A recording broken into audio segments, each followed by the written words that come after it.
సమస్య 113 కర్తలు విభిన్నులా?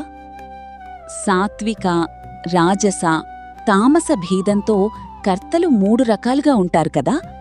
వారి స్వభావం ఎలా ఉంటుంది? ముక్తనంగో అవహంవాది, ధృత్యుత్సాహనమన్వితః, విద్యోర్నిర్వికారః, కర్త సాత్విక ఉచ్యతే. రాగి కర్మఫలపేప్షుర్లుప్టో, హింసాత్మకో అశుచిః, హర్షశోకాన్వితః కర్త రాజసః పరికీర్తితః. అయుక్తః ప్రాకృతః స్తబ్ధః షఠో, వైష్కృతికో అలనః, విషాదీ దీర్ఘసూత్రీ చ, కర్త తామన ఉచ్యతే. కర్మసంగం లేకుండా నేను చేస్తున్నావనే కర్తృత్వాభిమాని కాకుండా స్థిర నిశ్చయంతో మహోత్సాహంతో కార్యం సిద్ధించినా విఫలమైనా ఏమాత్రం వికారం లేకుండా సమానంగా స్వీకరిస్తూ కర్తవ్యభావనతో కర్మలు చేసేవాడు సాత్వికకర్త అవుతాడు.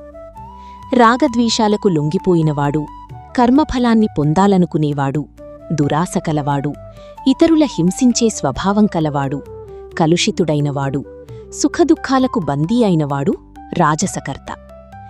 ఏ నీతి నియమాలు లేనివాడు, వివేకరహితుడు, గర్విష్టి, వంచకుడు, ఇతరులకు మంచి కలుగకుండా చెడగొట్టేవాడు, బద్ధకస్తుడు, ఎప్పుడూ విచారపడేవాడు, ఎంత ఆలోచించినా ఒక నిర్ణయానికి రాలేనివాడు తామసకర్త అని పిలువబడతాడు. Friends, please subscribe, like, share and comment మన ఛానల్.